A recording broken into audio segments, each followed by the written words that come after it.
പഞ്ചായത്ത് ഭരണസമിതിയുടെ ഭാഗത്തു നിന്ന് എന്തെങ്കിലും വീഴ്ച ഉണ്ടായാൽ അതിന് ജനങ്ങൾക്ക് തന്നെ പരിഹാരമുണ്ടാക്കുന്നതിനുള്ള വേദി എന്ന നിലയിലാണ് ഗ്രാമസഭയും വാർഡ് സഭയും നിയമത്തിൽ ഉൾക്കൊള്ളിച്ചിട്ടുള്ളത്.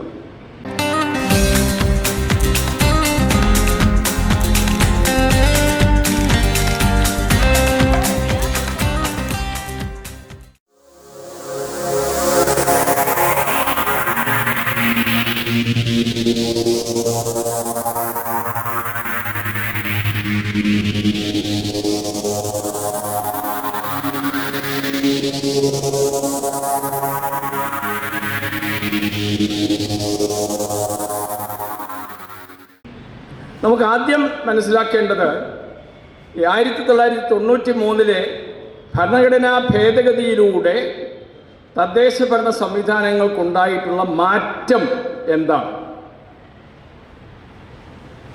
93 ഭരണഘടനാ ഭേദഗതിക്ക് മുൻപ് തദ്ദേശ ഭരണ സംവിധാനം എന്ന് പറയുന്നത് നമ്മുടെ സംസ്ഥാന സർക്കാരിൻ്റെ പൂർണ്ണമായ നിയന്ത്രണത്തിൽ പ്രവർത്തിക്കേണ്ട, സംസ്ഥാന സർക്കാരിൻ്റെ കീഴ്ഘടകങ്ങളായി നിലകൊള്ളേണ്ട സ്ഥാപനങ്ങളായിരുന്നു തദ്ദേശ ഭരണ സംവിധാനം, പഞ്ചായത്തുകളും മുനിസിപ്പാലിറ്റികളും. ഒരു ഘട്ടത്തിൽ 12 വർഷം തുടർച്ചയായി പഞ്ചായത്ത് തിരഞ്ഞെടുപ്പ് നടക്കാതെ കേരളം മുൻപോട്ട് പോയിട്ടുണ്ട്. ഒരു ഘട്ടത്തിൽ 1980 മുതൽ 90കളുടെ തുടക്കം വരെയുള്ള ഒരു കാലഘട്ടത്തിൽ എന്ന് പറഞ്ഞാൽ 5 വർഷത്തിൽ ഒരിക്കൽ പഞ്ചായത്ത് തിരഞ്ഞെടുപ്പ് നടത്തിയേ തീരൂ എന്ന നിർബന്ധം നിയമത്തിൽ ഉണ്ടായിരുന്നില്ല. സംസ്ഥാന സർക്കാരിന് തീരുമാനിക്കാം എപ്പോഴാണ് തിരഞ്ഞെടുപ്പ് നടത്തേണ്ടത്. ഇനി ഒരു പഞ്ചായത്ത് കമ്മിറ്റി പിരിച്ചുവിടണമോ, എന്തെങ്കിലും നിസ്സാരമായ കാര്യം പറഞ്ഞുകൊണ്ട് രാഷ്ട്രീയമായ താല്പര്യത്തോടെ പഞ്ചായത്ത് കമ്മിറ്റികൾ, മുനിസിപ്പൽ കമ്മിറ്റികൾ പിരിച്ചുവിടാൻ സർക്കാരിന് കഴിയുമായിരുന്നു ആ കാലഘട്ടത്തിൽ. എന്നാൽ 1993 ഭരണഘടനാ ഭേദഗതിയോടെ തദ്ദേശ ഭരണ സംവിധാനം കേന്ദ്ര ഗവൺമെൻറ് പോലെയും സംസ്ഥാന ഗവൺമെൻറ് പോലെയും ഭരണഘടനാപരമായ പദവിയുള്ള ഒരു സംവിധാനമായി മാറിയിട്ടുണ്ട്. നമുക്കറിയാം, ഇന്ത്യ ഒരു ഫെഡറൽ രാജ്യമാണ്. 93 വരെ ആ ഫെഡറൽ സംവിധാനത്തിൽ കേന്ദ്ര ഗവൺമെൻറ്റും സംസ്ഥാന ഗവൺമെൻറ്റുകളുമാണ് ഉണ്ടായിരുന്നത്. തദ്ദേശ ഭരണ സംവിധാനങ്ങൾക്ക് പ്രത്യേകിച്ച് പ്രസക്തി ഉണ്ടായിരുന്നില്ല. അവിടെയും നമ്മൾ മനസ്സിലാക്കേണ്ടത്, ഒരു ഫെഡറൽ സംവിധാനത്തിൽ കേന്ദ്ര ഗവൺമെൻറ് ഒരു സുപ്രീം പവർ ആണ് എന്ന കൺസെപ്റ്റ് ഇല്ല. പലപ്പോഴും പ്രായോഗിക തലത്തിൽ നമുക്ക് അങ്ങനെ അനുഭവപ്പെടാറുണ്ട്. അതുകൊണ്ട് നമ്മൾ അങ്ങനെ ധരിച്ച് പോവാറുണ്ട്. യഥാർത്ഥത്തിൽ കേന്ദ്ര ഗവൺമെൻറ്റും സംസ്ഥാന ഗവൺമെൻറ്റുകളും ഭരണഘടനാപരമായി തുല്യതയുള്ള ഭരണഘടനാ സംവിധാനങ്ങൾ തന്നെയാണ്. കേന്ദ്ര ഗവൺമെൻറ്റിന് സുപ്രീമസി നിയമപരമായിട്ടുണ്ട് എന്ന് പറയാൻ സാധ്യമല്ല. എന്തായാലും 93 ഭരണഘടനാ ഭേദഗതിയോടെ കേന്ദ്ര ഗവൺമെൻറ്റിനും സംസ്ഥാന ഗവൺമെൻറ്റിനും ഉള്ളതുപോലെ തന്നെ ഉള്ള പദവി, ഭരണഘടനാ പദവി നമ്മുടെ തദ്ദേശ ഭരണ സ്ഥാപനങ്ങൾക്ക് ഉണ്ടായി എന്നതാണ് ആ ഭേദഗതിയോടെ, ഭരണഘടനാ ഭേദഗതിയോടെ ഉണ്ടായ വലിയ മാറ്റം എന്ന് പറയുന്നത്. ഒരു സംസ്ഥാന ഗവൺമെൻറ്റിനും പഞ്ചായത്തുകളോടും മുനിസിപ്പാലിറ്റികളോടും അവർക്ക് തോന്നിയ വിധം പെരുമാറാൻ സാധ്യമല്ല. മഹാരാഷ്ട്ര ഗവൺമെൻറ് 3 മുനിസിപ്പൽ കൗൺസിലർമാരെ രാഷ്ട്രീയമായ കാരണം വെച്ചുകൊണ്ട് നിസ്സാരമായ ആക്ഷേപങ്ങൾ ഉന്നയിച്ച് പിരിച്ചുവിട്ടു മഹാരാഷ്ട്ര ഗവൺമെൻറ്. അവരതിനെ ചലഞ്ച് ചെയ്തുകൊണ്ട് ആദ്യം ഹൈക്കോടതിയിലും പിന്നീട് സുപ്രീം കോടതിയിലും എത്തിയപ്പോൾ സുപ്രീം കോടതി പറഞ്ഞു, 1993 ഭരണഘടനാ ഭേദഗതിയുടെ ഇഫക്റ്റ് എന്ത് എന്ന് സംസ്ഥാന ഗവൺമെൻറ്റുകളും കേന്ദ്ര ഗവൺമെൻറ്റും മനസ്സിലാക്കേണ്ടതുണ്ട്. ഇനിമേൽ തദ്ദേശ ഭരണ സ്ഥാപനങ്ങൾ സംസ്ഥാന ഗവൺമെൻറ്റുകളുടെയോ കേന്ദ്ര ഗവൺമെൻറ്റിൻ്റെയോ കീഴ്ഘടകങ്ങളാണെന്നോ അവയുടെ നിയന്ത്രണത്തിൽ പൂർണ്ണമായും നിൽക്കുന്ന സ്ഥാപനങ്ങളാണെന്നോ ഉള്ള ധാരണ വച്ചു പുലർത്തേണ്ടതില്ല. നിങ്ങൾക്ക് ഭരണഘടനാ വ്യവസ്ഥകളനുസരിച്ചും മറ്റ് നിയമവ്യവസ്ഥകളനുസരിച്ചും മാത്രമേ തദ്ദേശ ഭരണ സ്ഥാപനങ്ങളുടെ കാര്യത്തിൽ ഇടപെടാൻ കഴിയൂ, എന്തെങ്കിലും നടപടിയെടുക്കണമെങ്കിൽ നടപടിയെടുക്കാൻ കഴിയൂ എന്ന് സുപ്രീം കോടതി വിധിക്കുകയും ആ 3 കൗൺസിലർമാരെ പിരിച്ചുവിട്ടത് അസ്ഥിരപ്പെടുത്തിക്കൊണ്ട് അവരുടെ കൗൺസിലർഷിപ്പ് തിരിച്ചു കൊടുക്കാൻ സുപ്രീം കോടതി തയ്യാറാവുകയും ചെയ്തു. അപ്പോൾ ആ വ്യത്യാസമാണ് നമ്മൾ ആ ഭരണഘടനാ ഭേദഗതിയുടെ കാര്യത്തിൽ ആദ്യം മനസ്സിലാക്കേണ്ടത്. കേന്ദ്ര ഗവൺമെൻറ്റിനെ പോലെയും സംസ്ഥാന ഗവൺമെൻറ്റുകളെപ്പോലെയും ഭരണഘടനാ പദവിയുള്ള സ്വതന്ത്രമായ വ്യക്തിത്വവും നിലനിൽപ്പുമുള്ള ഭരണഘടനാ സ്ഥാപനങ്ങളാണ് പഞ്ചായത്തുകളും മുനിസിപ്പാലിറ്റികളും എന്ന് മനസ്സിലാക്കാൻ നമുക്ക് സാധിക്കണം. അടുത്തത്, ജനങ്ങളുടെ അധികാരം സംരക്ഷിക്കാൻ ആ ഭരണഘടനാ ഭേദഗതിയിൽ എന്ത് നടപടികളാണ് സ്വീകരിച്ചിട്ടുള്ളത്? അവിടെയാണ് ഗ്രാമസഭയുടെയും വാർഡ് സഭയുടെയും പ്രാധാന്യം ഉണ്ടാവുന്നത്. ഗ്രാമസഭ എന്ന് പറയുന്നത് ഒരു വാർഡിലെ മുഴുവൻ വോട്ടർമാർക്കും അംഗത്വമുള്ള സഭയാണ്. മുനിസിപ്പാലിറ്റി ആണെങ്കിൽ അത് വാർഡ് സഭ എന്ന് അറിയപ്പെടുന്നു. 1,00,000-ൽ കൂടുതൽ വോട്ടർമാരുള്ള മുനിസിപ്പാലിറ്റി ആണെങ്കിൽ, പലപ്പോഴും മുനിസിപ്പൽ കോർപ്പറേഷൻ അങ്ങനെയായിരിക്കും, അവിടെ വാർഡ് സമിതിക്ക് പകരം സമിതിയോടൊപ്പം ഒരു വാർഡ് കമ്മിറ്റി കൂടി ഉണ്ടാവണം എന്ന നിയമത്തിൽ വ്യവസ്ഥ ചെയ്തിട്ടുണ്ട്. എന്നിട്ട് ഈ വാർഡ് സഭയുടെ അധികാരങ്ങളും അവകാശങ്ങളും വാർഡ് സഭാ യോഗങ്ങൾ എങ്ങനെ നടത്തണം എന്നതിനെ സംബന്ധിച്ച നിയമവ്യവസ്ഥകളെ സംബന്ധിച്ചുമൊക്കെ സൂചനകൾ ഭരണഘടനാ ഭേദഗതിയിൽ നൽകുകയും അതിനനുസരിച്ചുള്ള നിയമങ്ങൾ നിർമ്മിക്കാനുള്ള ബാധ്യത സംസ്ഥാന സർക്കാരുകൾക്ക് ഉണ്ടാക്കുകയും ചെയ്തിട്ടുണ്ട്. അതനുസരിച്ചാണ് 1994 മിക്കവാറും എല്ലാ സംസ്ഥാനങ്ങളിലും പുതിയ പഞ്ചായത്ത് രാജ് നിയമവും അതുപോലെ പുതിയ മുനിസിപ്പാലിറ്റി നിയമവും ഉണ്ടായി. ചില സംസ്ഥാനങ്ങളിൽ അത് നഗരപാലിക എന്നാണ് അറിയപ്പെടുന്നത്. പഞ്ചായത്തിന് പുറമെ മുനിസിപ്പാലിറ്റിക്ക് പകരം നഗരപാലിക എന്നാണ് അറിയപ്പെടുന്നത് എന്ന വ്യത്യാസം മാത്രമേ ഉള്ളൂ. അപ്പോൾ ഇവിടെ ഗ്രാമസഭയുടെ അവകാശാധികാരങ്ങൾ എന്ത് എന്നതിനാണ് ഏറ്റവും കൂടുതൽ പ്രാധാന്യം നാം നൽകേണ്ടത്. സുപ്രീം കോടതി സൂചിപ്പിച്ചിട്ടുള്ളത് ഗ്രാമസഭയിൽ നടക്കുന്നത് പങ്കാളിത്ത ജനാധിപത്യമാണ്. ജനാധിപത്യം 2 തരത്തിൽ നടക്കുന്നു എന്ന് നമുക്ക് പറയാം.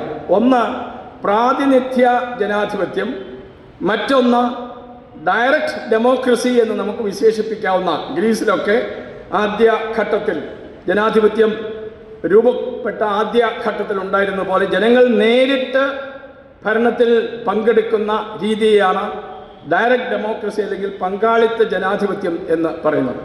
ഇപ്പം ഗ്രാമസഭയും വാർഡ് സഭയും പങ്കാളിത്ത ജനാധിപത്യത്തിൻ്റെ വേദിയാണ്. വോട്ടർമാർക്ക് നേരിട്ട് യോഗങ്ങളിൽ പങ്കെടുത്ത് ഏത് വിഷയത്തെക്കുറിച്ചും അവരുടെ അഭിപ്രായങ്ങൾ പറഞ്ഞ് ആ അഭിപ്രായങ്ങൾ പരിഗണിക്കപ്പെടണം എന്ന കാര്യത്തിൽ വാശി പിടിച്ച് പരിഗണിപ്പിച്ച് അതിന് ഭൂരിപക്ഷം കിട്ടുമെങ്കിൽ അതൊരു തീരുമാനമാക്കി മാറ്റാൻ ഉള്ള അവസരം നൽകിക്കൊണ്ടാണ് ഗ്രാമസഭയുടെ ഘടനയും ഗ്രാമസഭ യോഗത്തിൻ്റെ നടപടിക്രമങ്ങളും നിയമത്തിൽ നിർദ്ദേശിച്ചിട്ടുള്ളത്. അപ്പം അങ്ങനെ പങ്കാളിത്ത ഡെമോക്രസി, പങ്കാളിത്ത ജനാധിപത്യത്തിൻ്റെ വേദിയാണ് ഗ്രാമസഭ അല്ലെങ്കിൽ വാർഡ് സഭ എന്ന് മനസ്സിലാക്കാൻ നമുക്ക് സാധിക്കണം. ഇനി ആ ഡയറക്റ്റ് ഡെമോക്രസിയുടെ വേദിയായ ഗ്രാമസഭയുടെ തീരുമാനങ്ങൾക്ക് സുപ്രീം കോടതി നൽകുന്ന പ്രാധാന്യവും അല്ലെങ്കിൽ അതിന് നൽകുന്ന മൂല്യവും കൂടി മനസ്സിലാക്കുന്നത് നല്ലതാണ്.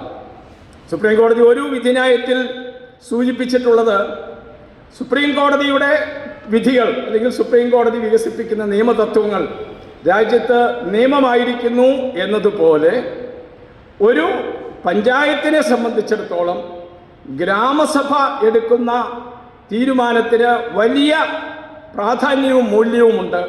അതിനെ അട്ടിമറിക്കാൻ പഞ്ചായത്ത് ഭരണസമിതിക്കോ സംസ്ഥാന സർക്കാരിനോ പോലും സാധ്യമല്ല എന്ന് സുപ്രീം കോടതി വ്യക്തമാക്കിയിട്ടുണ്ട്. നിയമത്തിൽ പറഞ്ഞിട്ടുള്ളത് ഗ്രാമസഭയുടെ തീരുമാനങ്ങളെ മാനിക്കണം എന്ന വാക്കാണ്. ഗ്രാമസഭയുടെ തീരുമാനങ്ങളെ മറ്റ് സമിതികൾ, തദ്ദേശ ഭരണ സമിതികളും സർക്കാരുമൊക്കെ മാനിക്കണം എന്നാണ് നിയമത്തിൽ പറഞ്ഞിരിക്കുന്നത്. അതിനുള്ള വ്യാഖ്യാനം എന്ന നിലയിൽ സുപ്രീം കോടതി പറഞ്ഞിരിക്കുന്നത് ഗ്രാമസഭയുടെ തീരുമാനത്തെ അട്ടിമറിക്കാൻ ഭരണസമിതികൾക്കോ സംസ്ഥാന സർക്കാരുകൾക്കോ അധികാരമില്ല എന്നാണ്. അപ്പം അത്രയും പ്രാധാന്യം ഗ്രാമസഭയുടെ തീരുമാനങ്ങൾക്ക് ഉണ്ട് എന്ന് മനസ്സിലാക്കാൻ നമുക്ക് സാധിക്കണം. ഇനി ഗ്രാമസഭയുടെ അധികാര പരിധി ഇതിനെക്കുറിച്ചൊരു ധാരണ ഉണ്ടാവും നല്ലതാണ്. ഞങ്ങൾ നിയമഭാഷയിൽ പറയും ജൂറിസ്ഡിക്ഷൻ എന്ന് പറയാറുണ്ട്. കോടതികളുടെ അധികാര പരിധിക്കാണ് ഇംഗ്ലീഷിൽ ജൂറിസ്ഡിക്ഷൻ എന്ന് പറയുന്നത്. അത് 2-3 തരത്തിൽ അധികാര പരിധിയെക്കുറിച്ച് പറയാറുണ്ട്. ഒന്ന്, കീഴ്ക്കോടതികളെ സംബന്ധിച്ചിടത്തോളം അതിൻ്റെ ടെറിറ്റോറിയൽ ജൂറിസ്ഡിക്ഷൻ ഉണ്ട്. സിവിൽ കോടതികളാണെങ്കിൽ അതിൻ്റെ എത്ര വരെ ഉള്ള ക്ലെയിമുകളാണ് ഒരു കോടതിക്ക് കൈകാര്യം ചെയ്യാവുന്നത് എന്നതിനെ അടിസ്ഥാനമാക്കിയുള്ള അധികാര പരിധിയുണ്ട്. ക്രിമിനൽ കോടതിക്കാണെങ്കിൽ എത്ര വരെയുള്ള ശിക്ഷയാണ് ഓരോ കോടതിക്കും നൽകാവുന്നത്, കുറ്റകൃത്യത്തിൻ്റെ സീരിയസ്നെസ് അനുസരിച്ച് എത്രയുണ്ട് ശിക്ഷയാണ് ഓരോ കോടതിക്കും നൽകാവുന്നത്. അങ്ങനെ ശിക്ഷ നൽകാനുള്ള അധികാരം അതും ഒരു തരത്തിലുള്ള ജൂറിസ്ഡിക്ഷനാണ്. എന്ന് പറഞ്ഞതുപോലെ ഗ്രാമസഭയുടെ അധികാര പരിധി നിയമത്തിൽ സൂചിപ്പിച്ചിട്ടുള്ളത് ഒരു പഞ്ചായത്തിൻ്റെ ചുമതലയിലും അധികാരത്തിലും വരുന്ന എല്ലാ കാര്യങ്ങളെ സംബന്ധിച്ചും ചർച്ച ചെയ്യുന്നതിനും തീരുമാനങ്ങൾ എടുക്കുന്നതിനും ഗ്രാമസഭയ്ക്ക് അധികാരമുണ്ട് എന്നാണ്. അപ്പോൾ അതാണ് ഗ്രാമസഭയുടെ അധികാര പരിധി. ഇപ്പോൾ സൂര്യൻ നാളെ ഉദിക്കണമോ എന്നതിനെ സംബന്ധിച്ച് ഗ്രാമസഭയ്ക്ക് തീരുമാനമെടുക്കാൻ പറ്റില്ല. എന്നാൽ ഒരു പഞ്ചായത്തിൻ്റെ അധികാരങ്ങൾ, ചുമതലകൾ എന്നത് നിയമത്തിൽ കൃത്യമായി ലിസ്റ്റ് ചെയ്തിട്ടുണ്ട്. അങ്ങനെ ലിസ്റ്റ് ചെയ്തിരിക്കുന്ന എല്ലാ വിഷയങ്ങളും ഒരു ഗ്രാമസഭയുടെ അധികാരത്തിലും പെടുന്നതാണ്.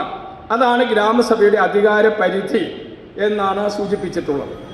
എന്ന് പറഞ്ഞാൽ നമ്മൾ ഗ്രാമസഭയുടെ അധികാര പരിധിയെക്കുറിച്ച് വിശദമായ വ്യക്തമായൊരു ചിത്രം നമുക്കുണ്ടാവണമെങ്കിൽ തദ്ദേശഭരണ സ്ഥാപനങ്ങളുടെ, പഞ്ചായത്തുകളുടെയും മുനിസിപ്പാലിറ്റിയുടെയും ചുമതലകൾ എന്തൊക്കെയാണ്, അധികാരങ്ങൾ എന്തൊക്കെയാണ് എന്നുകൂടി മനസ്സിലാക്കണം.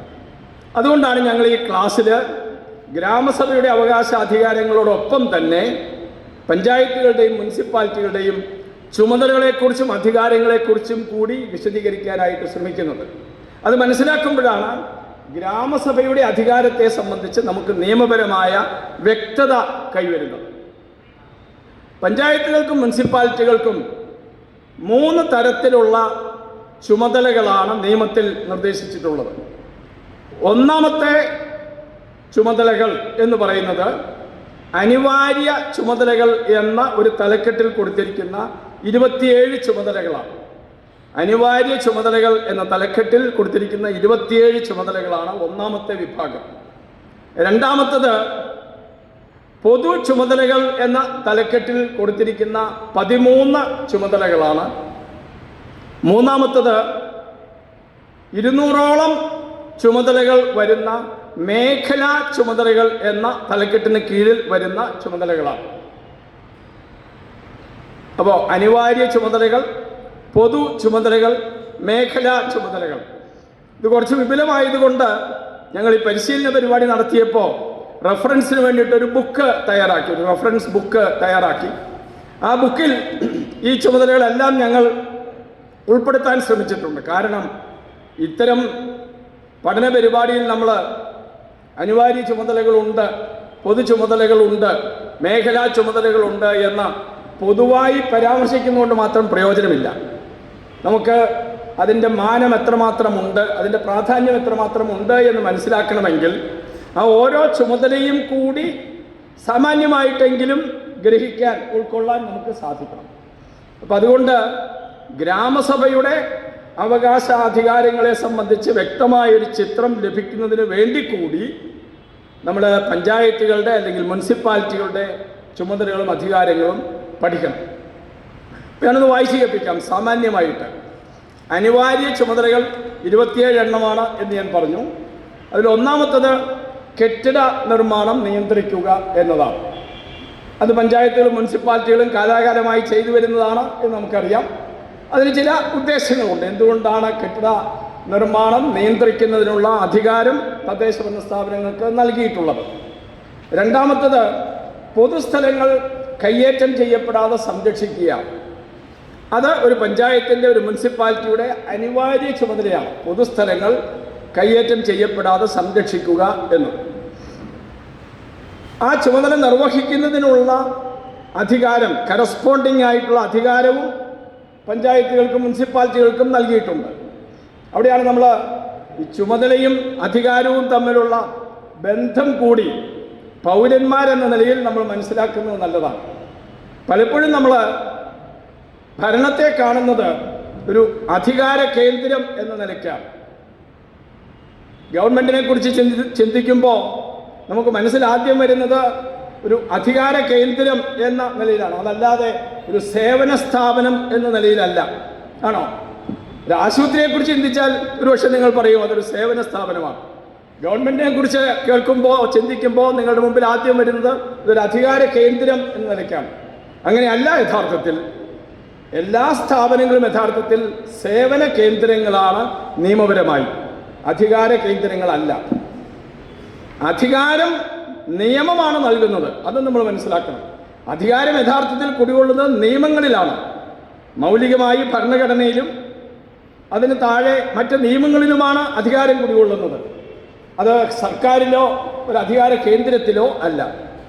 സർക്കാരിന് ഈ നിയമങ്ങളിലൂടെ അധികാരങ്ങൾ നൽകുന്നത് അതിൽ വിഭാവനം ചെയ്തിട്ടുള്ള സേവനങ്ങൾ നിറവേറ്റുന്നതിന് വേണ്ടിയിട്ടാണ്. സേവനങ്ങൾ നിറവേറ്റുന്നില്ലെങ്കിൽ ധാർമ്മികമായി എനിക്ക് അധികാരമുണ്ട് എന്ന് പറയാൻ ഒരു സർക്കാരിനും യഥാർത്ഥത്തിൽ പാടില്ലാത്തതാണ് ധാർമ്മികമായി. സേവനങ്ങൾ നിറവേറ്റാൻ വേണ്ടിയിട്ടാണ് അധികാരങ്ങൾ എന്ന ചിന്ത പൗരന്മാരെന്ന നിലയിൽ നമ്മളുടെ മനസ്സിൽ സൂക്ഷിക്കാൻ നമുക്ക് സാധിക്കണം. സേവനം ചെയ്യാത്തവനെ അധികാരത്തിൻ്റെ പേരിൽ ആദരിക്കേണ്ട ചുമതല പൗരന്മാർക്കില്ല എന്നത് ഉൾക്കൊള്ളാൻ നമുക്ക് സാധിക്കണം. പലപ്പോഴും നമുക്കൊക്കെ ഒരു വിധേയത്വം ഉള്ളത് കൊണ്ട് ഒരുപക്ഷെ പരമ്പരാഗതമായി ആ വിധേയത്വത്തിൽ നമ്മൾ ജീവിച്ചു പോകുന്നത് കൊണ്ട് അങ്ങനെയൊക്കെ നമുക്ക് ചിന്തിക്കാൻ കഴിയുന്നുള്ളൂ.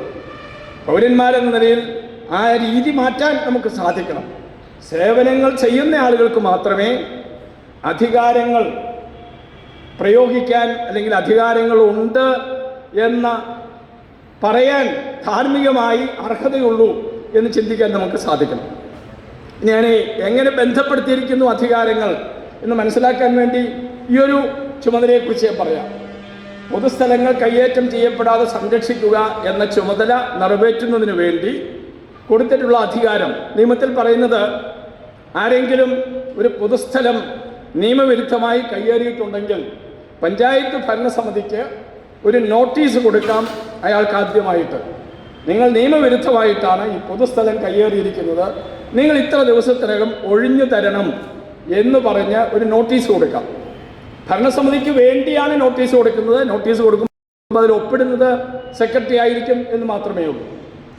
അപ്പോൾ ആ നോട്ടീസ് കിട്ടി അതിൽ പറഞ്ഞിരിക്കുന്ന തീയതിക്കകം ആ സ്വയമേവ ഒഴിഞ്ഞു പോകുന്നില്ലെങ്കിൽ അടുത്ത നടപടിയെക്കുറിച്ച് നിയമത്തിൽ പറയുന്നുണ്ട്. പഞ്ചായത്തിന് പോലീസിന് ഒരു കത്ത് കൊടുക്കാം.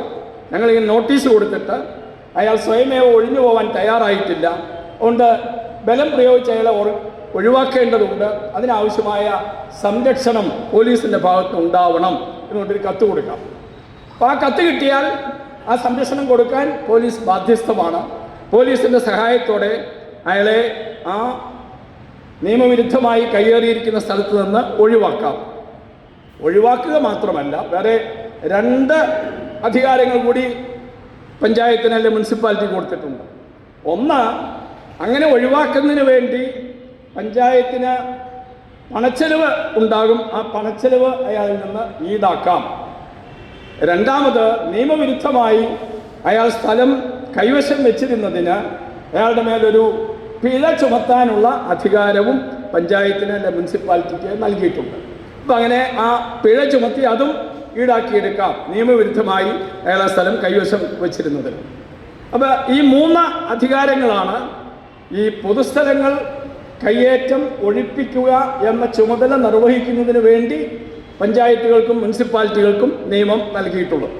അങ്ങനെ ഓരോ ചുമതലയുമായി ബന്ധപ്പെടുത്തിയാണ് അധികാരങ്ങൾ നൽകിയിട്ടുള്ളത് എന്ന് മനസ്സിലാക്കാൻ നമുക്ക് സാധിക്കുന്നു എന്നുള്ളതാണ്. മൂന്നാമത്തത് അനിവാര്യ ചുമതലയാണ് പരമ്പരാഗത കുടിവെള്ള സ്രോതസ്സുകൾ സംരക്ഷിക്കുക. നാലാമത്തത് കുളങ്ങളും മറ്റ് ജലസംഭരണികളും സംരക്ഷിക്കുക. അഞ്ചാമത്തത്, ഇതിൻ്റെ കോപ്പി എടുക്കാം, അല്ലെങ്കിൽ അഞ്ചാമത്തത് ഗ്രാമപഞ്ചായത്തിൻ്റെ ചുമതലയിലുള്ള ജലമാർഗങ്ങളും കനാലുകളും പരിരക്ഷിക്കുക. ആറാമത്തത് ഖരമാലിന്യങ്ങൾ ശേഖരിക്കുകയും കൈയൊഴിയുകയും ചെയ്യുക. ദ്രവ മാലിന്യം നീക്കം ചെയ്യുന്നത് ക്രമീകരിക്കുക. അപ്പോൾ മാലിന്യ നിർമ്മാർജ്ജനം എന്ന് പറയുന്നത് അനിവാര്യ ചുമതലയാണ് എന്ന് നമ്മൾ മനസ്സിലാക്കുക. ഏഴാമത്തത് പേമാരി മൂലം ഉണ്ടാകുന്ന വെള്ളം ഒഴുക്കിക്കളയുക. എട്ടാമത്തത് പരിസ്ഥിതി ആരോഗ്യ രക്ഷകരമാക്കി സംരക്ഷിക്കുക. അങ്ങനെ ഒരു അനിവാര്യ ചുമതലയുണ്ട് എന്ന് നമ്മൾ സാധാരണഗതിയിൽ പഞ്ചായത്തിനെ കുറിച്ച് ആലോചിക്കുന്നുണ്ടോ? പരിസ്ഥിതി ആരോഗ്യകരമായി ആരോഗ്യരക്ഷകമായി സൂക്ഷിക്കാനുള്ള അനിവാര്യ ചുമതല പഞ്ചായത്തിനുണ്ട്, മുനിസിപ്പാലിറ്റിക്കുണ്ട് എന്നൊരുപക്ഷെ നമ്മൾ മനസ്സിലാക്കിയിട്ടുണ്ടാവില്ല. 9 പൊതുമാർക്കറ്റുകൾ പരിപാലിക്കുക. 10 സാംക്രമിക രോഗവാഹികളെ നിയന്ത്രിക്കുക. 11 മൃഗങ്ങളുടെ കശാപ്പും മാംസം, മത്സ്യം, എളുപ്പത്തിൽ കേടുവരുന്ന മറ്റ് ഭക്ഷ്യവസ്തുക്കൾ എന്നിവയുടെ വിൽപ്പന മുതലായവയും നിയന്ത്രിക്കുക. 12 ഭക്ഷണശാലകൾ നിയന്ത്രിക്കുക. 13 ഭക്ഷണത്തിൽ മായം ചേർക്കുന്നത് തടയുക. 14 റോഡുകളും മറ്റ് പൊതുമുതലുകളും സംരക്ഷിക്കുക. 15 തെരുവ് വിളക്കുകൾ കത്തിക്കുകയും അവയെ പരിപാലിക്കുകയും ചെയ്യുക. 16 രോഗപ്രതിരോധ നടപടികൾ സ്വീകരിക്കുക. 17 രോഗപ്രതിരോധത്തിനും നിയന്ത്രണത്തിനുമായി ദേശീയ തലത്തിലും സംസ്ഥാന തലത്തിലുമുള്ള തന്ത്രങ്ങളും പരിപാടികളും ഫലപ്രദമായി നടപ്പാക്കുക. 18 ശവപ്പറമ്പുകളും ശ്മശാനങ്ങളും സ്ഥാപിക്കുകയും സംരക്ഷിക്കുകയും ചെയ്യുക. അടുത്ത് ജനനവും മരണവും രജിസ്റ്റർ ചെയ്യുക. ഇത് പരമ്പരാഗതമായി നടന്നു വരുന്നത് നമുക്കറിയാം. അടുത്തത് കുളിക്കടവുകളും അലക്ക് കടവുകളും സ്ഥാപിക്കുക. ഇപ്പം അതിൻ്റെ പ്രാധാന്യം ഒരുപക്ഷെ കുറഞ്ഞിട്ടുണ്ടാവാം. അടുത്തത് കടത്തുകൾ ഏർപ്പെടുത്തുക. അടുത്തതിനിപ്പോൾ കാലികമായ പ്രാധാന്യം വർദ്ധിച്ചിട്ടുണ്ട്. വാഹനങ്ങൾ പാർക്ക് ചെയ്യുന്നതിനുള്ള താവളങ്ങൾ ഏർപ്പെടുത്തുക. അടുത്തത് യാത്രക്കാർക്കായി വെയിറ്റിംഗ് ഷെഡുകൾ നിർമ്മിക്കുക. അടുത്തത് പൊതുസ്ഥലങ്ങളിൽ മൂത്രപ്പുരയും കക്കൂസും കുളിസ്ഥലങ്ങളും ഏർപ്പെടുത്തുക. അടുത്തത് മേളകളുടെയും ഉത്സവങ്ങളുടെയും നടത്തിപ്പ് ക്രമീകരിക്കുക. ലാസ്റ്റ് 27ാമത്തെയാണ് വളർത്തു നായ്ക്കൾക്ക് ലൈസൻസ് നൽകുകയും അലഞ്ഞ് നടക്കുന്ന നായ്ക്കൾ ഇല്ലെന്ന് ഉറപ്പുവരുത്തുകയും ചെയ്യുക. ഇങ്ങനെ 27 ചുമതലകളാണ് അനിവാര്യ ചുമതലകളായി നിയമത്തിൽ ഉൾപ്പെടുത്തിയിട്ടുള്ളത്.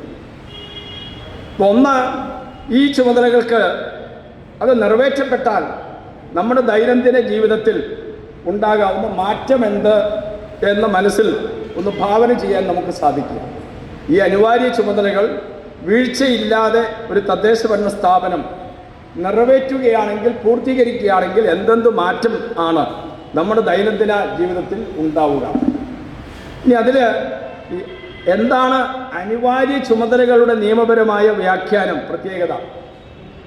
ഇതേ സംബന്ധിച്ചുള്ള തർക്കങ്ങൾ ഹൈക്കോടതിയിൽ ഉണ്ടായപ്പോൾ ഹൈക്കോടതി പറഞ്ഞിട്ടുള്ളത്, പണമില്ല എന്ന ഗ്രൗണ്ട് എടുത്തുകൊണ്ട് പൂർത്തീകരിക്കുന്നതിൽ വീഴ്ച വരുത്താൻ പാടില്ലാത്ത ചുമതലകളെയാണ് അനിവാര്യ ചുമതലകൾ എന്ന് പറയുന്നത്. അതായത് പണം കണ്ടെത്തി ഈ ചുമതലകൾ നിറവേറ്റുക എന്നത് തദ്ദേശഭരണ സ്ഥാപനങ്ങളെ സംബന്ധിച്ചിടത്തോളം മൗലികമായ ചുമതലയാണ്. പണമില്ല, അതുകൊണ്ട് ഞങ്ങൾക്കിത് ചെയ്യാൻ കഴിയുന്നില്ല എന്ന് പറയാൻ സാധ്യമല്ല. ആ സ്റ്റാൻഡാണ് ഒരു പഞ്ചായത്ത് ഭരണസമിതി എടുക്കുന്നെങ്കിൽ പിന്നെ കോടതി പറഞ്ഞ് നിങ്ങൾ രാജിവെച്ച് പോയാൽ മതി എന്നാണ്. നിങ്ങൾക്ക് തുടരാൻ ധാർമ്മികമായ അവകാശമില്ല, നിങ്ങൾ രാജിവെച്ച് പോയാൽ മതി എന്നാണ്. അപ്പോൾ ഈ അനിവാര്യ ചുമതലകൾ നിയമാനുസൃതം പൂർത്തീകരിക്കുന്നുവെന്ന് ഉറപ്പുവരുത്താനുള്ള അവകാശം ഓരോ വാർഡിനെയും സംബന്ധിച്ച് ആ വാർഡിലെ ഗ്രാമസഭയ്ക്കുണ്ട്. മുനിസിപ്പാലിറ്റി ആണെങ്കിൽ വാർഡ് സഭയ്ക്കുണ്ട് എന്ന് നമ്മൾ മനസ്സിലാക്കണം. ഈ കാര്യങ്ങളെല്ലാം ഗ്രാമസഭയിൽ ചർച്ച ചെയ്യാനുള്ള നിയമപരമായ അധികാരമുണ്ട്. അതിൽ വീഴ്ച ഭരണസമിതിയുടെ ഭാഗത്ത് ഉണ്ടാവുന്നുണ്ടെങ്കിൽ ആ വീഴ്ച പരിഹരിച്ചേ തീരൂ എന്ന കർശനമായ നിലപാടെടുക്കാനുള്ള അധികാരവും അവകാശവും ഗ്രാമസഭയ്ക്ക് ഉണ്ട് എന്ന് നമുക്ക് മനസ്സിലാക്കാൻ സാധിക്കും. അടുത്തത് പൊതു ചുമതലകളാണ്. രണ്ടാമത്തെ വിഭാഗം പൊതു ചുമതലകളാണ്. അത് 14 എണ്ണമാണ് നിയമത്തിൽ അക്കമിട്ട് പറഞ്ഞിട്ടുള്ളത്. ഒന്ന്, അവശ്യ സ്ഥിതിവിവര കണക്കുകൾ ശേഖരിക്കുകയും കാലാനുസൃതമാക്കുകയും ചെയ്യുക. ഇപ്പോൾ ശ്രീനിവാസൻ പറഞ്ഞു, എലപ്പള്ളി പഞ്ചായത്തിലെ പ്രകൃതി വിഭവങ്ങളെ സംബന്ധിച്ച ഒരു പഠനം നടത്തണം എന്ന് പറഞ്ഞു. യഥാർത്ഥത്തിൽ അതിനുള്ള ബേസിക് ആയിട്ടുള്ള മുഴുവൻ ഇൻഫർമേഷനും പഞ്ചായത്തിൽ തന്നെ കിട്ടേണ്ടതാണ്. അവിടെ സ്ഥിതിവിവര കണക്കുകൾ സൂക്ഷിക്കാനുള്ള ബാധ്യത നിയമപരമായി തന്നെ പഞ്ചായത്തിനുണ്ട്. എന്തൊക്കെ പ്രകൃതി വിഭവങ്ങളാണ് യഥാർത്ഥത്തിൽ നമുക്ക് ഒരുപക്ഷെ നിങ്ങൾ ഓർക്കുന്നുണ്ടാവും, ആദ്യം ജനകീയ ആസൂത്രണം വന്ന സമയത്ത് ഓരോ പഞ്ചായത്തിലെയും മുനിസിപ്പാലിറ്റിയിലെയും പ്രകൃതി വിഭവങ്ങൾ പട്ടികപ്പെടുത്തുന്ന ഒരു പ്രവർത്തന പദ്ധതി തന്നെ ഉണ്ടായിരുന്നു അന്ന്. അതിപ്പോഴും യഥാർത്ഥത്തിൽ തുടരുന്നുണ്ട്. നമ്മൾ ഒരുപക്ഷെ പൂർണ്ണമായി മനസ്സിലാക്കുന്നില്ല എന്ന് മാത്രമേ ഉള്ളൂ. നിയമപരമായ ഒരു ബാധ്യത എന്ന നിലയിൽ ഒരുപക്ഷെ മുഴുവൻ കറക്റ്റായി കൊള്ളണമെന്നില്ല, പക്ഷേ സ്ഥിര കണക്കുകൾ പഞ്ചായത്തുകളിലും മുനിസിപ്പാലിറ്റികളിലും കൂടിയേ തീരും. രണ്ടാമത്, സ്വാശ്രയ പ്രവർത്തകരെ സംഘടിപ്പിക്കുകയും കൂട്ടായ പ്രവർത്തനങ്ങളിൽ ഭാഗവാക്കുകളാകുകയും ചെയ്യുക. അത് നമ്മൾ പ്രത്യേകം ശ്രദ്ധ കൊടുത്ത് മനസ്സിലാക്കേണ്ട ഒരു സംഗതിയാണ്. ഓരോ വാർഡിലും സേവന സന്നദ്ധരായ സ്വാശ്രയ പ്രവർത്തകരെ കണ്ടെത്തി അവർക്കൊരു ലീഡർഷിപ്പ് നൽകി ആ വാർഡിൻ്റെ പ്രവർത്തനങ്ങൾ നന്നായി കൊണ്ടുപോകുന്നതിന്, ആ വാർഡിലെ സുസ്ഥിതി ഉറപ്പുവരുത്തുന്നതിന് പഞ്ചായത്ത് മെമ്പർ ഒരു കമ്മിറ്റി രൂപീകരിച്ച കമ്മിറ്റിയുടെ സഹകരണത്തോടെ പ്രവർത്തിക്കാൻ നിയമപരമായി ബാധ്യസ്ഥനാണ്. അപ്പോൾ നമുക്കെന്താ ചെയ്യാവുന്നത്? നമ്മുടെ വാർഡിൽ പഞ്ചായത്ത് മെമ്പറെ കണ്ടു പറയുക, ഇത്തരത്തിലൊരു കമ്മിറ്റിയെക്കുറിച്ച് നിയമത്തിൽ പറയുന്നുണ്ടല്ലോ, ഞാൻ ആ കമ്മിറ്റിയിൽ അംഗമായിരിക്കാൻ തയ്യാറാണ്, അതുകൊണ്ട് ആ കമ്മിറ്റി രൂപീകരിക്കണം, എന്നെ ആ കമ്മിറ്റിയിൽ ഒരു അംഗമാക്കുകയും ചെയ്യണം എന്ന് നമുക്ക് പ്രോ ആക്റ്റീവ് ആയിട്ടുള്ള ഒരു നിലപാട് എടുക്കാനായിട്ട് സാധിക്കും. അപ്പോൾ സ്വാശ്രയ പ്രവർത്തകരെ സംഘടിപ്പിക്കുകയും കൂട്ടായ പ്രവർത്തനങ്ങളിൽ ഭാഗവാക്കുകളാകുകയും ചെയ്യുക. 3, മിതവ്യയം ശീലിക്കുന്നതിന് പ്രചാരണ പരിപാടികൾ സംഘടിപ്പിക്കുക. നമ്മളിപ്പോൾ ഈ പറ്റിപ്പ് രാജ്യത്ത് നാട്ടിൽ ധാരാളം നടന്നുകൊണ്ടിരിക്കുക അല്ലേ? പണം ഉണ്ടാക്കാനുള്ള അതിമോഹം ആളുകൾക്കുള്ളത് കൊണ്ട് ആര് വന്ന 72% പലിശ കൊടുക്കാം എന്ന് പറഞ്ഞാൽ, അല്ലെങ്കിൽ 48% പലിശ കൊടുക്കാം എന്ന് പറഞ്ഞാൽ എവിടെയും ഭദ്രമായി സൂക്ഷിച്ചിരിക്കുന്ന സമ്പാദ്യം എടുത്ത് അവരെ ഏൽപ്പിക്കുക, അങ്ങനെ പറ്റിപ്പുകൾക്ക് വിധേയമാവുക. യഥാർത്ഥത്തിൽ ജനങ്ങളെ അത്തരം പറ്റിപ്പുകൾക്ക് വിധേയമാവാതിരിക്കാനുള്ള ബോധവൽക്കരണം നടത്താനുള്ള ബാധ്യത തദ്ദേശ ഭരണ സ്ഥാപനങ്ങൾക്കുണ്ട് എന്നാണ് നിയമത്തിൽ പറഞ്ഞിട്ടുള്ളത്. അടുത്തത് 4, മദ്യപാനം, മയക്കുമരുന്നുകളുടെ ഉപയോഗം, സ്ത്രീധനം, സ്ത്രീകളെയും കുട്ടികളെയും പീഡിപ്പിക്കൽ തുടങ്ങിയ സാമൂഹ്യ തിന്മകൾക്കെതിരെ ബോധവൽക്കരണം. ഇപ്പോൾ ബോധവൽക്കരണം നടത്താൻ ഒരു പഞ്ചായത്ത് ഇറങ്ങിയാൽ ഒരുപക്ഷെ സർക്കാർ തിരുവനന്തപുരത്തിരുന്ന് കഴുത്തിന് പിടിക്കുന്ന അവസ്ഥയുണ്ട് എന്ന് നമുക്കറിയാം. കാരണം മദ്യപാനം കുറഞ്ഞാൽ അത് സർക്കാരിന് ബുദ്ധിമുട്ടുണ്ടാക്കും. പക്ഷേ പൊതു ചുമതലയായി നിയമത്തിൽ ഉൾപ്പെടുത്തിയിട്ടുള്ളതാണ് ഇത്. 5, വികസനത്തിൻ്റെ എല്ലാ ഘട്ടങ്ങളിലും പരമാവധി ജനപങ്കാളിത്തം ഉറപ്പുവരുത്തുക. 6, പ്രകൃതിക്ഷോഭമുണ്ടാകുമ്പോൾ ദുരിതാശ്വാസ പ്രവർത്തനങ്ങൾ സംഘടിപ്പിക്കുക. 7, പരിസ്ഥിതി സംബന്ധിച്ച ബോധവൽക്കരണം നടത്തുകയും അതിൻ്റെ ഉന്നമനത്തിനായി പ്രാദേശിക പ്രവർത്തന പരിപാടികൾക്ക് പ്രേരണ നൽകുകയും ചെയ്യുക. നിങ്ങൾ ശ്രദ്ധിക്കണം, പരിസ്ഥിതി സംബന്ധിച്ച് ഇപ്പോൾ 2 ചുമതലകൾ പറഞ്ഞിട്ടുണ്ട്. അനിവാര്യ ചുമതലയായി പറഞ്ഞിരിക്കുന്നത് പരിസ്ഥിതി ആരോഗ്യരക്ഷകമാക്കി സൂക്ഷിക്കാനുള്ള ചുമതല പഞ്ചായത്തുകൾക്കുണ്ടെന്നാണ്. ഇവിടെ പൊതു ചുമതലയായി പറഞ്ഞിരിക്കുന്നത് പരിസ്ഥിതി സംബന്ധിച്ച് ബോധവൽക്കരണം നടത്തുകയും ജനങ്ങളുടെ സഹകരണത്തോടെ ആവശ്യമായ പ്രവർത്തനങ്ങൾ ആവിഷ്കരിക്കുകയും ചെയ്യണം എന്നാണ്. 8, സഹകരണ മേഖല വികസിപ്പിക്കുക. 9, സാമുദായിക ഐക്യം മെച്ചപ്പെടുത്തുക.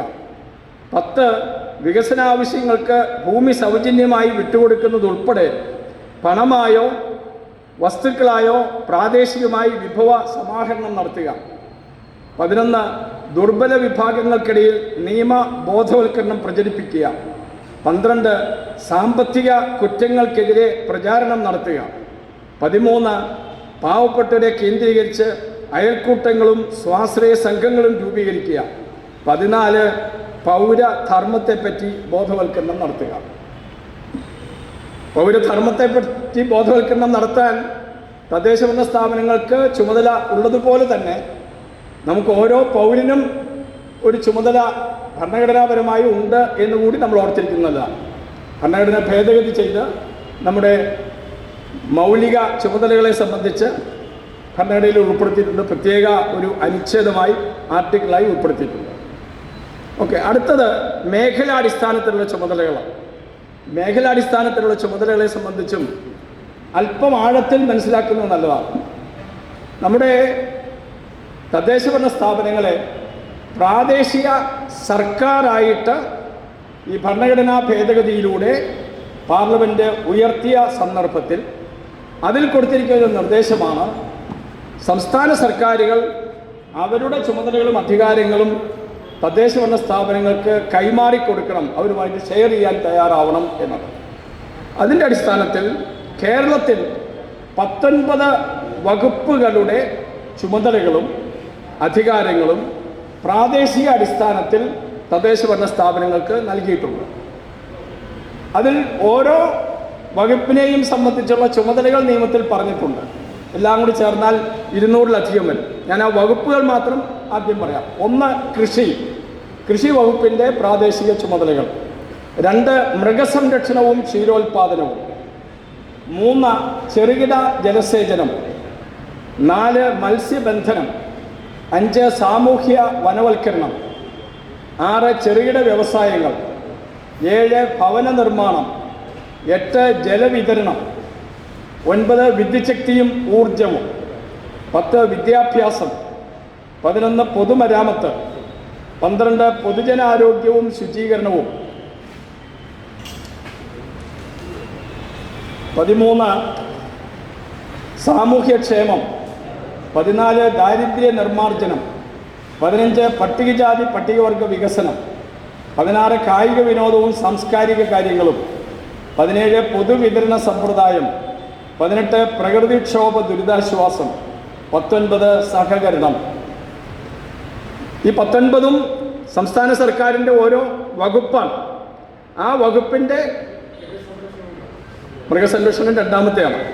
അപ്പോൾ ആ വകുപ്പിൻ്റെ പ്രാദേശിക ചുമതലകളും, അപ്പോൾ ഓരോ വകുപ്പിൻ്റെയും പ്രാദേശിക ചുമതലകളും ആ ചുമതലകൾ നിറവേറ്റാനുള്ള അധികാരങ്ങളും തദ്ദേശഭരണ സ്ഥാപനങ്ങൾക്ക് നൽകിയിട്ടുണ്ട്. ചെറിയ ഉദാഹരണം പറയാനാണെങ്കിൽ, ഇപ്പോൾ നമ്മുടെ പ്രൈമറി സ്കൂളുകളിലെ ഹെഡ് മാസ്റ്റർമാർ ലീവ് എടുക്കണമെങ്കിൽ യഥാർത്ഥത്തിൽ പഞ്ചായത്ത് പ്രസിഡൻറ്റിൻ്റെ ഒരു കൗണ്ടർ സിഗ്നേച്ചർ ആവശ്യമാണ് നിയമമനുസരിച്ച്. കാരണം പ്രൈമറി സ്കൂളിൻ്റെ നടത്തിപ്പ് ചുമതലയും അധികാരവും പഞ്ചായത്തിനും പഞ്ചായത്ത് പ്രസിഡൻറ്റിൻ്റെ മേൽനോട്ടത്തിലുമാണ്. പക്ഷെ അതേക്കുറിച്ച് പഞ്ചായത്ത് പ്രസിഡൻറ്റിനും വലിയ ധാരണയില്ല, സ്കൂളിലെ അധികൃതർക്കും വലിയ ധാരണയില്ല. അതുകൊണ്ട് അങ്ങനെ ഒരു നടപടി ക്രമം ഇപ്പോഴും പ്രയോഗത്തിൽ വന്നിട്ടില്ല. നിയമം അനുസരിച്ച് അങ്ങനെയാണ് യഥാർത്ഥത്തിൽ. ഞാനതൊരു ഉദാഹരണം സൂചിപ്പിച്ചു എന്ന് മാത്രമേ ഉള്ളൂ. ഇത്തരത്തിൽ പ്രാദേശികമായിട്ടുള്ള എല്ലാ സർക്കാർ സ്ഥാപനങ്ങളുടെയും മേലധികാരം നമ്മുടെ പഞ്ചായത്ത് ഭരണസമിതിക്കുണ്ട് എന്ന് നമുക്ക് മനസ്സിലാക്കാൻ സാധിക്കണം. ഇപ്പോൾ വെറ്റിനറി ക്ലിനിക്ക് ഉണ്ടാവും എല്ലാ പഞ്ചായത്തിലും. പ്രൈമറി ഹെൽത്ത് സെൻറ്റർ, കൃഷി ഓഫീസർ, ഇങ്ങനെ 19 വകുപ്പുകളുടെയും പ്രാദേശിക ഓഫീസുകളുണ്ട്. ആ പ്രാദേശിക ഓഫീസുകളുടെ മേലധികാരവും മേൽ ചുമതലയും രണ്ടും ഈ തദ്ദേശഭരണ സ്ഥാപനങ്ങൾക്കുണ്ട്. അപ്പോൾ ഞാൻ ഇത്രയും വിശദമായി ഓരോ വകുപ്പിൻ്റെയും ചുമതലകൾ ഇതിൽ പറഞ്ഞിട്ടുണ്ട്. എല്ലാം കൂടി പട്ടികപ്പെടുത്തിയിരിക്കുന്നത് ചേർത്താൽ 200ഓളം ചുമതലകൾ വരും. അതെല്ലാം ഞാനിപ്പോൾ വായിക്കുന്നില്ല, സമയമില്ല, നിങ്ങൾക്ക് ബോറടിക്കുകയും ചെയ്യും. അപ്പം അതുകൊണ്ട് നമ്മൾ മനസ്സിലാക്കേണ്ടത്, നമ്മുടെ ഒരു പഞ്ചായത്ത് നിയമാനുസൃതം പ്രവർത്തിക്കുന്ന സ്ഥിതിയിലേക്ക് എത്തുകയാണെങ്കിൽ എത്രമാത്രം പുരോഗതി, നമ്മുടെ ദൈനംദിന ജീവിതത്തിൽ എത്രമാത്രം ശുഭോദർക്കമായ മാറ്റങ്ങൾ കൈവരുത്താൻ അതുകൊണ്ട് കഴിയും എന്ന് പൗരന്മാരെന്ന നിലയിൽ, വോട്ടർമാരെന്ന നിലയിൽ നമ്മൾ മനസ്സിലാക്കണം. എന്നിട്ട് 2 കാര്യങ്ങൾ ചെയ്യാൻ സാധിക്കുമെങ്കിൽ നല്ലതാണ്. ഒന്ന്, നമ്മൾ തിരഞ്ഞെടുത്തയക്കുന്ന ജനപ്രതിനിധികൾ, പഞ്ചായത്ത് മെമ്പർമാർ, മുനിസിപ്പൽ കൗൺസിലർമാർ ഏറ്റവും ചുരുങ്ങിയതായി പഞ്ചായത്ത് രാജ് നിയമം സാമാന്യമായി പഠിച്ചിട്ടുള്ള ഒരാളാണ് എന്ന് ഉറപ്പുവരുത്താൻ ശ്രമിക്കുക. അതിനെന്താ ചെയ്യാൻ പറ്റുക? തെരഞ്ഞെടുപ്പിൻ്റെ കാര്യത്തിൽ, നിങ്ങൾ വോട്ട് ചെയ്യുന്ന കാര്യത്തിൽ നിങ്ങളൊരു നയം ആവിഷ്കരിക്കുക. ഇത് പഠിച്ചിട്ടുള്ള ആളുകൾക്ക്, പഠനവും പരിശീലനവും നടത്തിയിട്ടുള്ള ആളുകൾക്ക് ഞങ്ങൾ ഇനി വോട്ട് കൊടുക്കാൻ തയ്യാറുള്ളൂ എന്നൊരു നയം നിങ്ങൾ ആവിഷ്കരിക്കുക വോട്ടർമാരെന്ന നിലയിൽ. അങ്ങനെ ഒരു നയം നിങ്ങൾ ആവിഷ്കരിച്ചാൽ അവർ സ്വയം പഠിക്കാൻ തയ്യാറായിപ്പിക്കോളും. പഞ്ചായത്ത് മെമ്പറാവുക എന്നുള്ളത് ജീവിതത്തിലൊരു മോഹമായി കൊണ്ടുനടക്കുന്ന ആളുകളാണ് പലപ്പോഴും മത്സരിക്കുന്നത്. വോട്ടർമാരെന്നതിൽ നമ്മളൊരു തീരുമാനമെടുക്കുക. അറിവും പരിശീലനവും നേടിയിട്ടുള്ള ആളുകൾക്ക് വോട്ട് കൊടുക്കുകയുള്ളൂ എന്നൊരു തീരുമാനമെടുക്കുക. രണ്ടാമത്, സാധിക്കുമെങ്കിൽ ചെയ്യാവുന്നത് പഞ്ചായത്ത് അടിസ്ഥാനത്തിൽ നിങ്ങൾ ഒരു പൊതുസഭ രൂപീകരിക്കുക. വോട്ടർമാർ ഒരു പൊതുസഭ രൂപീകരിക്കാൻ ശ്രമിക്കുക. പാർട്ടിക്കാർ ചിലപ്പോൾ സഹകരിക്കില്ല, വേണ്ട, ഭൂരിപക്ഷം ആളുകൾ വേണമെന്നൊന്നുമില്ല. ഒരു 10-40 10-30 ആളുകൾ പഞ്ചായത്ത് അടിസ്ഥാനത്തിൽ ഒന്ന് സംഘടിച്ച് സഹകരിച്ച് പ്രവർത്തിക്കാൻ തയ്യാറായാൽ അവർക്ക് വലിയ അത്ഭുതങ്ങൾ ആ പഞ്ചായത്തിൽ ചെയ്യാൻ സാധിക്കും. ഓരോ വാർഡിലും ഇത്തരത്തിലുള്ള ബോധവൽക്കരണ അറിവ് പകർന്നു കൊടുക്കുന്ന ക്ലാസുകൾ സംഘടിപ്പിക്കാൻ ശ്രമിക്കുക. നമ്മളുടെ നയമെന്ന നിലയിൽ നമ്മൾ പ്രഖ്യാപിക്കുക, അറിവും പരിശീലനവും നേടി ആളുകൾക്ക് ഇനിമേൽ വോട്ട് കൊടുക്കാൻ വോട്ടർമാർ തയ്യാറാവുകയുള്ളൂ എന്നത് ഒരു നയമായി പ്രഖ്യാപിക്കുക. അപ്പോൾ രാഷ്ട്രീയ പാർട്ടികളുടെ പ്രതിനിധികളാണെങ്കിലും അവരിത് പഠിക്കാൻ നിർബന്ധിതരായിത്തീരും. മറിച്ച് നന്നായി പഠിക്കുകയും പരിശീലനവും ചെയ്തിട്ടുള്ള ആളുകൾ സ്വതന്ത്ര സ്ഥാനാർത്ഥികളായി മത്സരിക്കാൻ തയ്യാറായി വന്നാൽ അവരെയും പ്രോത്സാഹിപ്പിക്കുക. കാരണം ഭരണഘടനാ ഭേദഗതിയിൽ തന്നെ പറഞ്ഞിരിക്കുന്നത് കക്ഷി രാഷ്ട്രീയ അതീതമായിരിക്കണം തദ്ദേശ ഭരണ സമിതികൾ എന്നാണ്. അതുകൊണ്ടാണ് ഭരണപക്ഷവുമില്ല പ്രതിപക്ഷവുമില്ല, എല്ലാം കമ്മിറ്റി സിസ്റ്റത്തിലാണ്. എങ്ങനെയാണ് പഞ്ചായത്ത് പ്രവർത്തിക്കേണ്ടത് എന്നതിന് ഏറ്റവും ലളിതമായി നമുക്ക് മനസ്സിലാക്കാവുന്നത്, നമ്മളെല്ലാവരും തന്നെ സന്നദ്ധ സംഘടനകളിൽ പ്രവർത്തിക്കുന്നവരാണ്, അല്ലേ? എല്ലാവരും ഏതെങ്കിലും സന്നദ്ധ സംഘടനയിൽ പ്രവർത്തിക്കുന്നവരാണ്. ഒരു സന്നദ്ധ സംഘടനയുടെ ബൈലോ എങ്ങനെയാണോ പ്രവർത്തിക്കുന്നത് അതേ രൂപത്തിലാണ് തദ്ദേശ ഭരണ സമിതികളുടെ പ്രവർത്തനത്തെ സംബന്ധിച്ച് നിയമത്തിൽ വ്യവസ്ഥകൾ വെച്ചിട്ടുള്ളത്. അല്ലാതെ ഒരു സർക്കാർ സ്ഥാപനം പ്രവർത്തിക്കുന്ന മാതൃകയിലല്ല. അതാണ് സിമ്പിളായിട്ട് നമ്മൾ മനസ്സിലാക്കേണ്ടത്. ഒരു സന്നദ്ധ സംഘടനയുടെ മാതൃകയാണ് തദ്ദേശ ഭരണ സമിതികൾക്ക് നിയമത്തിൽ നൽകിയിട്ടുള്ളത്. അതോടൊപ്പം ഗ്രാമസഭയുടെ അവകാശാധികാരങ്ങൾ കൃത്യമായി മനസ്സിലാക്കിക്കൊണ്ട് ഗ്രാമസഭയിൽ പങ്കെടുത്ത് ഗ്രാമസഭയെ സജീവമാക്കാൻ കൂടി നമ്മൾ ശ്രമിച്ചാൽ ഒരു പഞ്ചായത്തിൻ്റെ പ്രവർത്തനം, ഒരു മുനിസിപ്പാലിറ്റിയുടെ പ്രവർത്തനം മാതൃകാപരമാക്കി മാറ്റാൻ അല്ലെങ്കിൽ ഉപകാരപ്രദമാക്കി മാറ്റാൻ യഥാർത്ഥത്തിൽ പ്രയാസമില്ല. പക്ഷേ വീഴ്ച സംഭവിക്കുന്നത് നമുക്ക് തന്നെയാണ്. നമ്മൾ പൗരന്മാരെന്ന നിലയിൽ ഇക്കാര്യങ്ങളൊന്നും മനസ്സിലാക്കാൻ ശ്രമിക്കാറില്ല. നമ്മളെല്ലാവരെയും വിമർശിക്കും. പക്ഷെ ഗ്രാമസഭയിൽ ഒന്ന് തൻ്റെ ഇടത്തോടെ പോയി പങ്കെടുക്കാം, ഗ്രാമസഭ നിയമപ്രകാരമേ നടത്താവൂ എന്ന ഒരാവശ്യം ഉന്നയിക്കാൻ ആരും തയ്യാറാവില്ല. ഗ്രാമസഭ നടത്തുന്നതിന് നിയമമുണ്ട്. 7 ദിവസം മുൻപ് റിട്ടേൺ ആയിട്ടുള്ള നോട്ടീസ് ഓരോ വീട്ടിലും എത്തിച്ച് അവരുടെ ഒപ്പിട്ട് മേടിച്ചിരിക്കണം എന്ന് നിയമമുണ്ട്. 10% വോട്ടർമാരുണ്ടെങ്കിൽ മാത്രമേ ഗ്രാമസഭയുടെ യോഗം നിയമാനുസൃതമാകൂ എന്ന് നിയമമുണ്ട്. ഗ്രാമസഭയുടെ മിനിറ്റ്സ് ആ യോഗം തീരുമ്പോൾ എഴുതി പൂർത്തിയാക്കി ആവശ്യപ്പെടുന്ന ആളുകൾക്ക് ഒപ്പിടാനുള്ള സന്ദർഭം കൊടുക്കണം എന്ന് നിയമമുണ്ട്. ഈ നിയമങ്ങളൊക്കെ ഉണ്ടെങ്കിലും ഇതനുസരിച്ച് ഗ്രാമസഭാ യോഗം നടത്താവൂ എന്ന തൻ്റെ ഇടത്തോടെ എഴുന്നേറ്റ് എന്ന് പറയാൻ നമുക്ക് ആർക്കും കേൾപ്പില്ല. ചിലപ്പോൾ ഭയമായിരിക്കും, ചിലപ്പോൾ മടി ആയിരിക്കും. പക്ഷെ ഒരു വാർഡിൽ ഒരു 5 പേരെ ഒന്ന് കൂട്ടിപ്പിടിച്ചിട്ട് അടുത്ത ഗ്രാമസഭയിൽ നമുക്കൊന്ന് പോയി പങ്കെടുക്കാം, ഇത് നിയമാനുസൃതമായി നടത്തണം എന്നൊരാവശ്യം ഉന്നയിക്കാം എന്ന് തീരുമാനിക്കാൻ ഒരു വാർഡിൽ ഒരു 5 പേരെ കണ്ടെത്താൻ കഴിയുമോ? അങ്ങനെ 5 പേരെ കണ്ടെത്തി ഒരു ഗ്രാമസഭ നിയമാനുസൃതം നടത്തിയെടുക്കാൻ കഴിഞ്ഞാൽ ആ 5 എന്നുള്ളത് 50 മാറും. കാരണം ആളുകൾക്കൊക്കെ ഇതൊന്നും നടക്കില്ല എന്ന ചിന്തയും ഭയവുമാണ് മുമ്പോട്ട് വരാത്തതിന്. നേരെ കുറിച്ച് 5 പേർ മുമ്പോട്ട് ഇറങ്ങിയിട്ട് ഗ്രാമസഭ നന്നായി നടത്തണം എന്ന് വാശിയോടെ പ്രവർത്തിച്ചാൽ അതിനൊരല്പം ഫലമുണ്ടായാൽ 50 പേർ ഒന്നിച്ചു ചേരാൻ തയ്യാറാകും. ആദ്യമൊക്കെ രാഷ്ട്രീയക്കാരുടെ കുറച്ച് എതിർപ്പൊക്കെ ഉണ്ടാകുമായിരിക്കും. പക്ഷേ ധൈര്യമായിട്ട് പിടിച്ചു നിന്നാൽ നമ്മളെ പരാജയപ്പെടുത്താൻ രാഷ്ട്രീയക്കാർക്ക് സാധ്യമല്ല. കാരണം നമ്മൾ നിയമാനുസൃതം കാര്യങ്ങൾ നടക്കണമെന്നേ ആവശ്യപ്പെടുന്നുള്ളൂ. നമ്മുടെ താല്പര്യങ്ങൾക്കനുസരിച്ച് എന്തെങ്കിലും ചെയ്യണമെന്നല്ല നമ്മൾ ആവശ്യപ്പെടുന്നത്. നിയമത്തിൽ പറഞ്ഞിരിക്കുന്ന അനുസരിച്ച് ഒരു ഗ്രാമസഭാ യോഗം നടത്തണം എന്ന് നമ്മൾ ആവശ്യപ്പെടുന്നുള്ളൂ. ഇനി അവർ മനഃപൂർവ്വമായി എതിർത്ത് അവഹേളിച്ച് നമ്മളെ പുറത്താക്കാൻ ശ്രമിച്ചാൽ അതിന് നിയമപരമായ പരിഹാരമുണ്ട്. നിങ്ങൾക്ക് ആ ഗ്രാമസഭ യോഗം നിയമാനുസൃതമായിരുന്നില്ല എന്ന് ഡിക്ലെയർ ചെയ്യിക്കാൻ നിയമമുണ്ട്. അതിനൊന്ന് മുൻകൈ എടുത്താൽ മതി. ഒരു കത്തെഴുതി കൊടുത്താൽ മതി.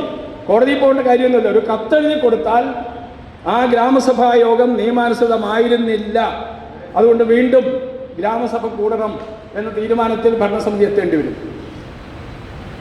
അപ്പം ഇത്രയുമാണ് എനിക്ക് പ്രാഥമികമായി പറയാനുള്ളത്. സമയം പോയി നമ്മുടെ പൗരൻ പറഞ്ഞുകൊണ്ടിരിക്കുന്നത് കൊണ്ടാണ്. അല്ലെങ്കിൽ സാധാരണഗതിയിലാണെങ്കിൽ ഒരു 1.5-2 മണിക്കൂർ എടുത്താൽ മാത്രമേ ഇത് വളരെ വിശദമായി നമുക്ക് പഠിക്കാൻ സാധിക്കൂ. അപ്പം നിങ്ങളുടെ എല്ലാ സംശയങ്ങൾക്കും ഞാൻ മറുപടി പറയാം. പഞ്ചായത്ത് പ്രസിഡന്റ് ആദ്യം കൊടുക്കുക. ഗ്രാമസഭാ യോഗം നിയമാനുസൃതമല്ല നടന്നിരിക്കുന്നെങ്കിൽ പഞ്ചായത്ത് പ്രസിഡന്റ് ആദ്യം കൊടുത്താൽ മതി. അവർ നടപടിയെടുക്കാൻ നിർബന്ധിത, ഇല്ലെങ്കിൽ അവർ പ്രതിയാണ് കോടതിയിൽ.